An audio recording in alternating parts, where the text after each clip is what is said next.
Ryan, I'd love to welcome you to the Growth Advantage podcast today. Thank you for joining me. You're welcome, thank you. We're interviewing experts in the space to share insights whilst also giving value back in the form of these videos, which you can then use across your own platforms. Does that sound okay? Yeah, excellent. So I've never been called an expert before, but we'll see.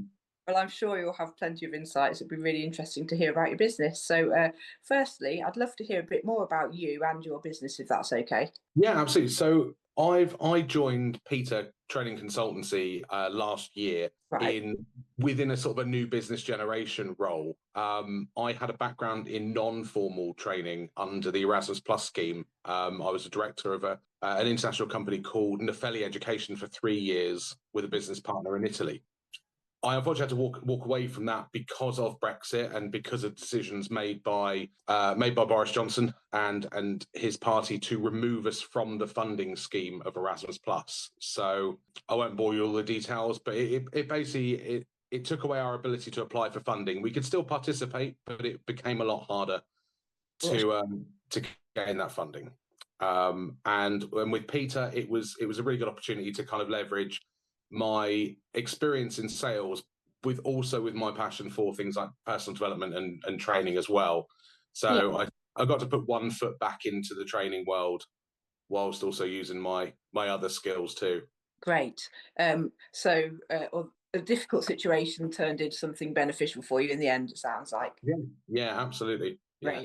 Talking about the market in particular, what are the current trends that you're aware of at the moment? Sort of new tech, perhaps, things that might be coming into the scene, and have these changed lately? I think there's two at the moment. One is it's not so much a concern. It's something that people have more eyes on, which is AI and also how people can leverage AI to help their business, both in growth, profitability, but also efficiency. One of the biggest issues I think in the training industry at the moment is finding engineering staff or upskilling existing engineering staff. Anyone within sort of manufacturing or production or anything will know that with an aging workforce, especially in engineering, it's becoming increasingly hard to find new talent to replace those people that are evidently going to leave the industry for retirement. Right, so that's been interesting. So those skills are not being taken up by the younger generation, is that correct?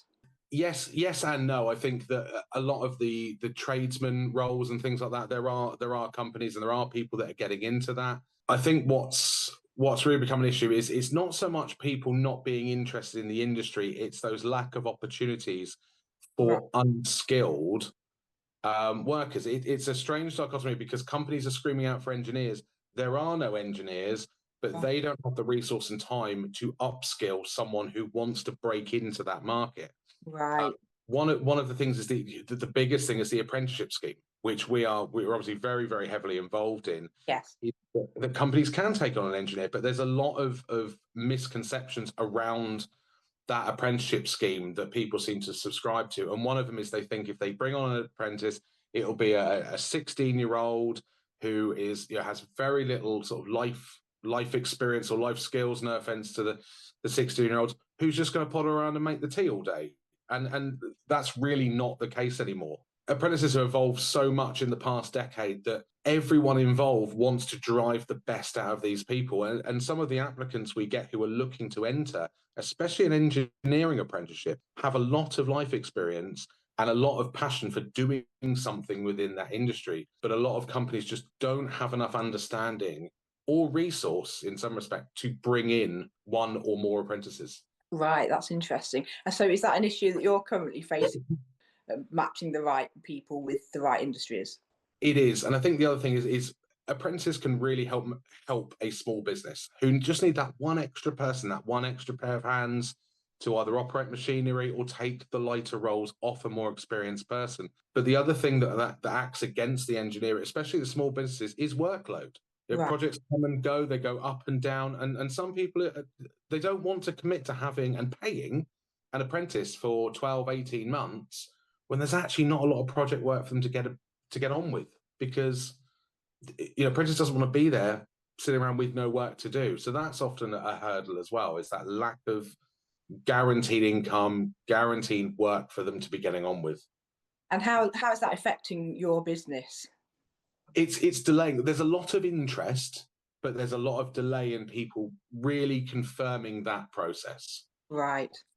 And one of the other things that people don't realize about apprenticeships as a whole is you can actually have an existing member of staff take on an apprentice. And many companies don't realize that. I mean, I spoke to a number of mainly attractions in the Portsmouth area who are suffering from a development stagnation with staff. You know, a young manager comes in, there's nowhere for them to go. So they get that experience and they leave. But Right. what the reality is, they could place an existing member of staff on that apprenticeship and actually progress them through the business while they get a qualification, while it's a lot of, and it costs them very little because it's funded, and they don't. That's something that's not widely known by a lot of businesses. And how do you think that knowledge could be explained to them? Do you try and get that message across, and how would you do that?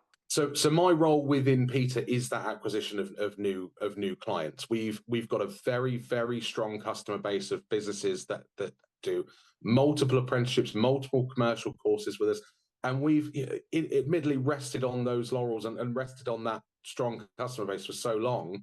Now is the time to really push and engage with other businesses in Portsmouth and the surrounding areas that we really don't have a lot of interaction with. And that message is very strong with what we do. A lot of our marketing at the moment is geared towards that education on the apprenticeships and how accessible an apprenticeship really is, but also dispelling the myths. I mean, there was a particular example of someone who applied who wanted to be an apprenticeship in engineering. She was a mother who'd recently returned to the workspace after having her child. She was working in a motorbike store, just in like a retail role. Yeah. She bought a motorbike, started fiddling around with the parts at home, realized she actually really enjoyed taking things apart, putting them back together, and thought, yeah, this is something I could actually make a career out of, or a fresh start with. Yeah. And she's a prime applicant, but it's because of that stigma and that kind of misunderstanding about apprenticeships. They wouldn't expect someone like that to walk through the door. Someone who's got those life skills, they've got that workplace experience and drive. What they're lacking is just that engineering knowledge, and that's what companies need to be imparting in that next generation of workforce. Right. So there's still, and when I think of apprenticeships as well, the first thing you conjure up in your head is, like you say, a young 16, 17-year-old straight from school into college and out on an apprenticeship. So and there's lots of people who don't fit into that mold, and it's getting 18 to 80. Anyone can do an apprenticeship. The only thing that stands in the way is just making sure that their level of competency matches the role that they're going for. Because right. there's no putting a finance director on a finance apprenticeship because they're not going to learn anything. No. It's fantastic for skilled, experienced people that are looking to either add to their existing skill set or break into a completely new industry. Right, of course. Yeah, that's a good point. I think you're making there, Ryan. People sometimes want to change of career. They may be skilled as but they get to a certain point in life where they want to change. So that's a really good point that you've made there. Really interesting. Thank you. And also at the other end of the scale, what things, if any, are making it easier to operate as a training company right now? On the same breath, that is also helping us. Staff retention. People have, again, especially in the engineering and the sort of the attractions role, is people are very keen to retain their staff. If you've ever had to recruit, it's expensive to recruit, to employ or partner with a recruitment agency to find a member of staff for you. It isn't cheap. And even when you're bringing on a new member of staff that ticks all the boxes professionally, there's still no guarantee they'll be a great fit for the business. There's still no guarantee they'll gel with the culture and the kind of the atmosphere you've got at the business. So there's a big drive, either out of financial or just convenience, is to retain your members of staff. So that's seeing an uptake in things like leadership development and personal development, whether that's spearheaded by the individual wanting to improve themselves or a company identifying skill gaps within their workforce and actually making that next step to fill those skill gaps. And it could be something as small as doing appraisals or dealing with a difficult conversation. So those have come on out. But what the other side is that we use the phrase accidental managers. There are so many businesses out there that have promoted someone internally to a managerial position where they've got no experience of being a manager, but what they are is very, very good at the job. They know the business back to front. They know all the workings and the culture, but they just don't have those managerial skills. We do a lot of courses. One of our most popular courses is called Make to Manager. And it kind of, to put it in a sort of a casual way, it teaches you to go from the last guy to leave the pub on a night out to being the first guy to leave the pub on the night out, and making that transition to a senior role. And it's things like that that people are really taking hold of. We're getting more inquiries about it. There are certain businesses that have begun to identify more gaps in great staff, but just lacking a particular skill. So that sounds really interesting. So would you think that you're probably ahead of the market slightly there by approaching it in that way? I think we're ahead of the market in general, because for a number of reasons. Our CEO, our new CEO is very well connected within the business environment. She has a lot of very strong connections with other organizations, both governmental, education, private. She always keeps very much ahead of what's going on as well. But all of our training, I know you don't have an over familiarity with PETA, but all of our training is done in person. And because we've been in business for over 57 years, in the area, we've got quite a strong reputation. And you often hear the line, when we need something, we will come to you. It's not, we'll shop around for options, they will come to us. That's a really good place to be then. Absolutely. Yeah, absolutely. Minds in your area, which is brilliant. Do you just solely focus on the area that you're in, or do you sort of train people from further afield as well? We have done, yes. There's a lot of companies. I mean, it's always started either by a local office or by reputation, has been very local. But companies from up north, companies in London have contacted us. We've flown abroad, I think, on a couple of occasions to do training in other places. And that real reputation has carried us quite far. And I think the big difference between us and a lot of training companies is we are member owned. So we have 200 odd organizations that actually are members of our charity.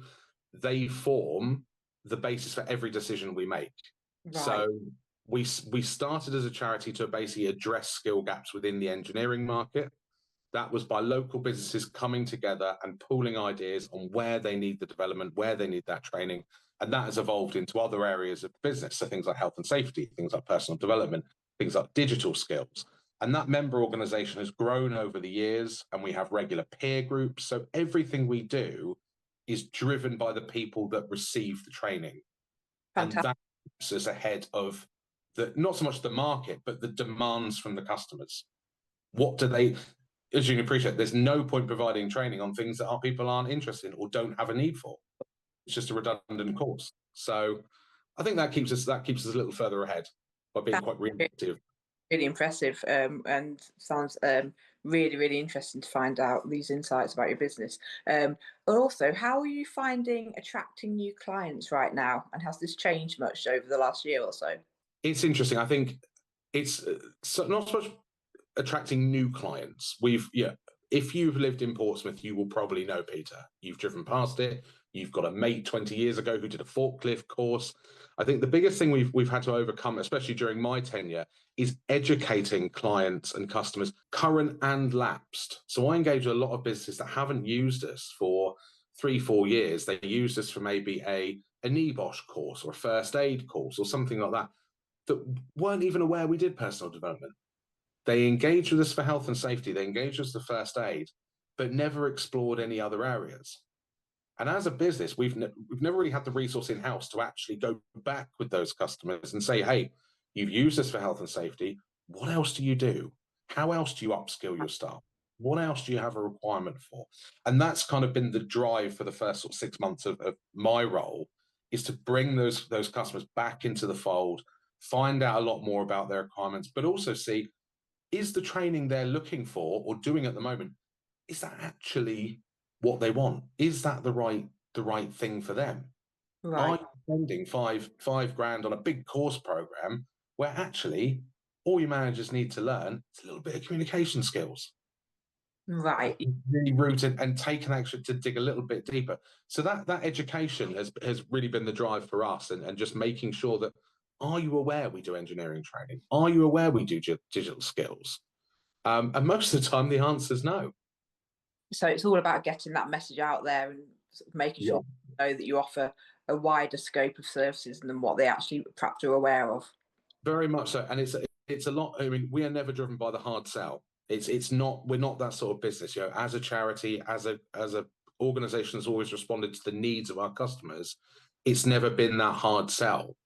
So it's all about networking. It's all about education. It's all about awareness, and that's Great. really been the ethos that the sales team have driven since we've started to grow it. Great. And on that vein as well, how hard have you found it to attract and retain high quality sales and marketing team members? That's It's been interesting. As a charity, we can't, you don't get paid the big London sales, 6-figure sales role, because it's not possible. We are, at the end of the day, we are a charity, Yes. and what we do, and what the reason a lot of the staff are there, is that passion for the business, the dedication to the business, or the loyalty to the business. There are a lot of people that have been there for a long time, and you can imagine with salespeople, the majority of salespeople are in sales. They're certainly not in it for the enjoyment. They're in it for the money. Yes. Um, and honestly, it is tough. It is tough to find really good salespeople. I know we've literally just made an offer to a brand new one, someone in a more junior role that's coming into the business, which is Right. really exciting, because that's someone we can help develop a sales career whilst also you're having a new member of staff. Yes. We've got 2 account managers, one of which is, he's been the spearhead of the team for 5 years, way before I joined. Very, very knowledgeable. Another chap who's been with us for a couple of years as well. I said I'm still quite fresh myself, Yeah. but we've got a very strong team. But the other side of it is that the job isn't easy. PETA has a lot of courses, and there are a lot of options, and everything is a push towards being bespoke. Yes. It's not a cookie cutter approach, and it's a lot of salespeople like to book the meetings, do the demo, make the deal. That very kind of bop bop bop Right. simple. Yeah. There's so much. There's almost a sort of a consultancy element to it, where you're taking that extra step. You're not just flogging a course. You're driving down to find, what are your problems within your business, what effect is that having on the business, and what will happen if you don't solve this problem. And Right. that and that's spin. That's what we do as a team. It's really putting the client's needs and the customer's needs before getting the most money you can, because it's just not the way. And it's not a typical sales role, and that has been difficult. And I said I've only been there since last year, but from people who came prior, that was the issue they experienced. It was very difficult to get a grip on that consultative approach towards your customers. And it sounds like the value based approach as well. So value Absolutely. Absolutely. worth, you're giving a lot of worth and value in what you do. And, the money is secondary to that. It's sort of making sure that you're providing a quality service based on people's actual needs rather than just churning out, like you say, a cookie cutter model. Nail on head. Absolutely perfect.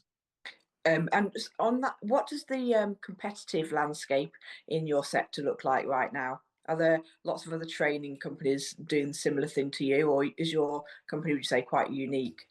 There's a couple of competitors nearby that do similar things to us. I think a lot of the local businesses are more, they're more focused on one thing. So there'll be a company that does health and safety training. There'll be a company that does first aid training, and that's what they do. That's their business model. That's what they excel at, and there's absolutely nothing wrong with the service they provide. But that is all they do. Okay. And that's great. They've got their trainers, they make their money from first aid. And if people want a quick first aid course, tick box exercise, and want good in-person training, they will go to those businesses. If they want a partnership with a training provider that can cover all the bases, or multiple bases, they will engage with a business like us. And there's room enough for everyone in the area because every business is different. Some are a great fit for us. Some just want to tick that box. And I think it's very dependent on your mentality towards training and how seriously you take it, and or how, are you doing this training because you have to, because the box says you must learn first aid, you must learn fire, or are you doing it because you want to have a great workforce that are as upskilled as they can be, and they feel like they're growing within your business. And would you say that perhaps there are business owners out there who don't realise that they can do that, so rather than just looking for, like you say, essential training because they've got to tick some boxes, that there's also opportunity to provide further training, such as you've just described, for the well-being and the growth of their internal teams, whether or not it's needed or required, but as just a way of boosting the company and the team within it? I think it's a mixed bag. There are some company owners, they just aren't interested, and that's fine. You'll get it everywhere. Even if it's like, and then there are also businesses out there that have a workforce that have been there for years. They're very, very good at their job. They do their job to a high quality standard, and then they go home. There's no gaps. Even in engineering, you can have a welder with 30 years experience. All they need to do is just refresh their certificate. There's no other problems. They're in their 60s. They don't really want to upskill. Fair enough. Yeah. But then there's others that aren't aware. And I have conversations every single week. People said, "Oh, I've never even thought of that. Right. I've never even considered doing this with this person. Let's have a conversation." Interesting. Okay. So, and do you approach people like that regularly from that angle to sort of let them know what they could be integrating into the business and what training they could take up? Yeah, and my colleague puts it quite well when we talk about our approach. We don't sell, we help people to buy. And Right. I really like that, because we have so many people that, as I said before, that come to us and say, "I need some leadership training." Right, okay, well, you can do a CMI leadership course for $2,500. But why are you looking at this? Well, my manager, he finds it really difficult to discipline the staff. If there's a problem, he can't resolve it. He used to be one of them. He's become a manager, and he finds it really hard to be the boss. Right, okay, so we don't need that CMI. What we actually need is this course, which is a day long rather than 3 months long. It's a quarter of the cost, and it will focus down on that one key skill, your stuff. Oh, okay. Well, I didn't realize that was a thing. Yeah, great. Okay. And everyone wins.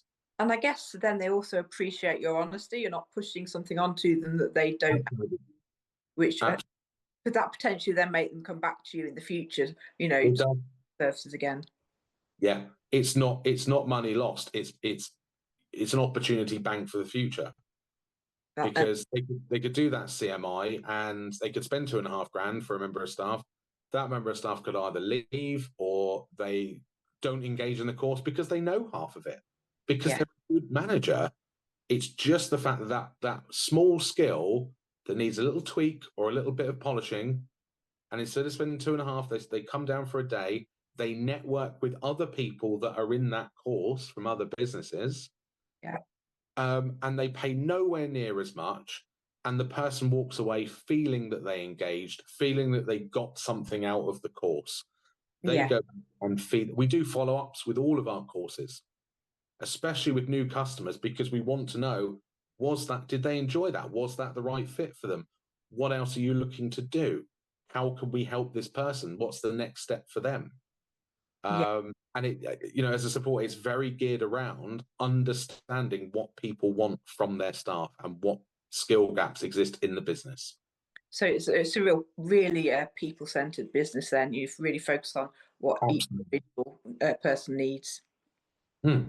Absolutely, and it's another thing and I think the other barrier with that is budget as well. There are people that really want to develop their staff. They want to retain their staff and give them the opportunity to grow. But it's not cheap. If you want to have a manager go through a 5-step program of learning to eventually come up to maybe an operational role or a department head, it's going to take a lot of training to get there.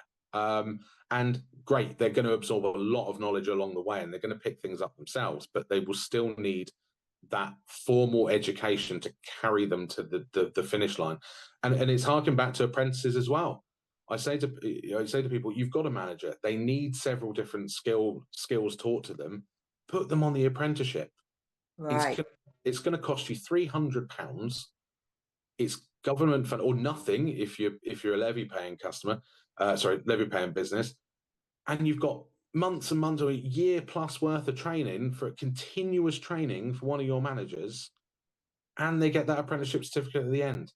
And it's costing is £300 and a day a month out of the office to come to us and do the module courses.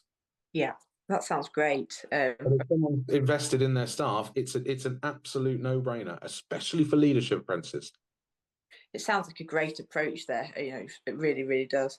And leading on to your personal role within the business, I know you've touched on that already. But what are your main responsibilities within the business, and what takes up most of your day, most of your time? Good question. So my main role within the business is that re-engagement with either past customers or finding new business. That we have lent very heavily on a very loyal customer base, large and small. And there's been a lot of change within PETA recently, where there's been a real drive to grow, to push the company to the next step, to increase that number of members, to increase the number of courses we're delivering, and ultimately to increase the number of local customers and further afield customers using PETA on a regular basis, and not those one-off orders. I have come in from a very heavy kind of telemarketing background. So I've worked with hundreds of different businesses delivering third-party marketing for them over the years. So introducing into PETA things like a data partner to get new data for new customer acquisition, adding like an email marketing outreach element to us. We're now expanding the business development side of it. So 2 new members of staff are joining us to actually help generate more businesses using apprenticeships as well. We've got a great recruitment team in-house that take care of all of our apprenticeships.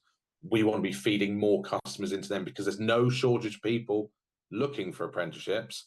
It's the businesses there, and it's that awareness. So that awareness message is a real drive for us at the moment. And obviously building my own customer base and such as well. So what are the most important metrics for you right now to keep growing the business? Like you say, you're really keen to get new clients, etc. Is that the main focus? That's the main. It's customer acquisition. It's a very new thing for PETA. There has not really been a sales team in PETA for most of its time in existence. It's a very new thing to the whole business. So it is a bit of a step-by-step. It's a learning pun intended. It's a learning process for everyone, and it's working. What kind of model works for PETA? What should we be focusing on? How should my time be spent? Should we be putting more time into A rather than B? So I'm a little bit of a guinea pig at the same time. It's the metrics are where am I getting my wins? Where are we getting the most traction? Where are we getting the most attention from our customers? What kind of courses are customers asking? Any salesperson lives and dies by the data, and lives and dies by the metrics. And it is really focused on that new customer acquisition. We want more people using us. We want more people regularly engaging with us, but we also want more members, because the more members we get, the more input we get from the market, the more insight we get into what people are calling out for. And looking to the future based on that, what are your business goals for the next 6 to 12 months, and where would you like to see the business say in the next 2 to 3 years even? There's a couple of changes in the industry coming that I think we can capitalize on very, very quickly. We are looking at doing digital alternatives to some of our courses, which will enable us to push further afield and make our offering more accessible to people who probably don't want to travel 100 miles down to come to our centre. Right, yes. Pushing that PETA brand out to other counties, offering that digital solution. There has also been, and this will affect everyone, there'll be an absolute jump for this, that there is talk that the levy fund will be expanded to include certain subjects of training. And we don't have any information on it at all. It's more of a whisper, 2026, 27 whisper. They haven't released any details of it at all, but I think that is going to be a huge turning point for the businesses that want to develop their staff and they can't because of, they can't commit to an apprentice because they don't have a resource. They can't upskill their staff because they don't have the financial resource. But that levy pot is for everyone. Right. So and I think everyone deserves the opportunity to get their part of that levy pot and take advantage of it. There's enough money. There's enough money in there. There are so many businesses that pay, and B&Q, for example, pay in their levy pay, and they pay, was it 0.5% of their wage bill into the levy pot. They could put all their managers through training and they'd still have money left over. Wow, gosh. Huge. That's amazing. That could be a real out. People are locked out of it because they cannot warrant an apprentice. It's not the right fit for them. But free training for their staff to keep them up to date and keep them upskilled, it's a no-brainer. So that could be a real game changer, and change the whole training sort of landscape, I guess. It's a game changer for everyone, and I think it'll make training a lot more accessible to people. And what a great thing to happen across the industry. There's no point having a huge pot of money there if half the companies who are entitled to it can't use it. No, that does seem a real shame. So let's keep our eyes on that space and hope that does. Yeah, a couple of years off, I think, still, but right, yes, but it potentially sounds like a really good thing that could be happening there. And if you could name one thing that would make your life easier in the business right now, what do you think that might be? What would be your main priority? That's a really good question. I think it's one thing. I think the thing that would really help me, which is organic, is product knowledge. Okay. We offer so many courses. It is a bit of an uphill climb to remember everything, and I'm quite good. I'm quite good at remembering things. My memory's not shot yet. So it's just a case of over the next 6 months. It's funny because I did my appraisal this morning where they asked me the same question. Oh, really? But it's building that product knowledge and being able to consult, being able to make suggestions without having to speak to someone else who's a little bit more experienced than I am. Is have total recall of all the information, so it makes that one phone call, 3 emails, and another phone call into one phone call, and I can give all the answers you want right there.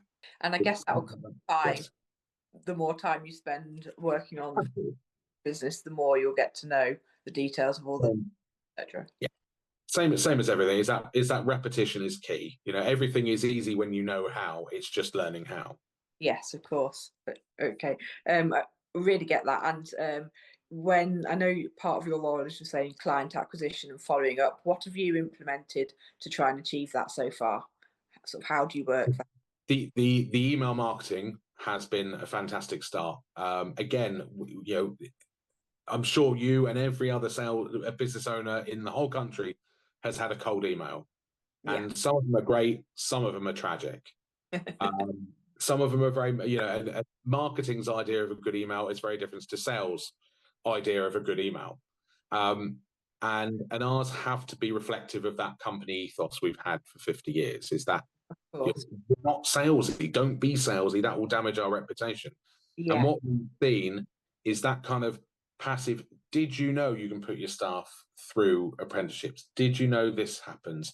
Have you ever looked at that? Here's a link to take a look at it. Here's a directory to. There's actually seen quite a lot of people just go on the website and book, which has been wonderful. Obviously, I'd prefer them to call me, so I can actually get some engagement. But if they want to go and they've booked, they've identified, but they're booking the things that are good. So the things like the mate to manager, the communication skills, which indicates that probably they didn't know those courses were available to them locally. But also it's relying on that brand awareness. People know PETA, so they see an email, they recognize us as a company, they will engage with it. And it's getting those click-throughs and all. I won't go into the marketing spiel of email marketing, but we're getting those strong clicks. People are coming through to our FAQs on apprenticeships. They're coming through to our course directories and our articles, which is great. because it gives me more people to engage with. I follow up with these and I engage with them and actually just have a conversation from the back of it as well. It is an approach I'm not used to. You know, coming from that telemarketing, it is a lot more quick fire. It's a lot more, you know, call, get loads of emails out, book appointment. This is very much a little bit out of my comfort zone, but something that I'm really keen to kind of develop in, because it's completely different kind of approach to things. I guess it's taken you a while to get used to that system. And would you say it takes quite a lot of time to then follow up with leads that come through and through the a little bit? Yeah. Something that's classed as urgent is put on the bottom of the pile tomorrow with a lot of things. And that's the thing with training, is when budgets are tight, it's probably the first thing that gets pushed to the back of the queue for more business critical things. And people don't realize that some training is actually business critical, especially when it comes to retaining your staff. Yes. It could be the difference between a 10-year employee leaving because they've glass ceilinged, or being shown that the company understands and wants to help them grow. But sometimes it's not seen like that. And that's fine. You know, if we all thought the same way, the world would be a very boring place. Easy, but boring. And I guess that's your job then, to try and get that message across, to make them realise that the value in what you're offering. Yeah, and again, you know, harkening back to just letting someone buy a course for $2,500 that probably wasn't a good fit to them, that doesn't rhyme with the message. You know, they're not going to come back, and they're going to just look at it and go, "Well, I'm not buying that because my budgets are tight." Yes, yeah, sure. So again, goes back to our message again of being that consultative company, being that person where we are very much the individual first. Yes, of course. And what have you tried that hasn't worked so well for you with your outreach? Have you got any sort of negative experiences? Not really. I think my answer would be different if we weren't very established. I think that education process might be a little bit tougher, but we do quite well at trying to profile, making sure that we're approaching the right people with the right kind of message, and that has come from the other members of the team. People who've been there a lot longer than me, coming from the head of sales and marketing, coming from the marketing team, is understanding what kind of businesses will benefit from what kind of training as well, and relating that to things like case studies as well. And that's been that's helped me craft my marketing material and my target lists, is going after the right people, speaking to the right type of companies as well. Right. So would you say perhaps your main issue, if any, would be just the timescales that it takes to follow up and reach out to people and respond to things? Yeah, I mean, with a lot of things with training, it's only as urgent as they want it to be. Yeah. You know, it's not a packaged software solution. It's not an insurance package where there's a deadline. You know, your insurance is expiring on the 1st of May. Do you want this or not? It's not like that. It is only as urgent as they need it to be. So you kind of have to go with the flow. And one of the things that my colleague Ollie it taught me very beginning is celebrate the small wins. Celebrate the conversations you're having, celebrate the interactions, celebrate the proposals you're putting together. Because if you don't, you'll probably go mad.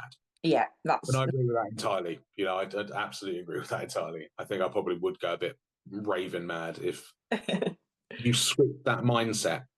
Because obviously with sales, that a lot of the time it is, you know, what's on the bottom line, how much money did you make? Whereas, and that's been my mindset for so many years, and that's because that's what drives a business's sales team. But with this, what kind of conversations, what kind of interactions are we having? And it's that conversation about future opportunities as well. Sure, of course. It's been really, really interesting to hear insights about the business, Ryan. And I was wondering if finally there's anything else that you'd like to share in particular about the business and the way it operates, because it sounds to me, that it takes a really, really good angle about how you can offer value to clients, and you, like you mentioned earlier, are quite consultative in your approach. So is there anything else that you'd like to talk about before we come to an end?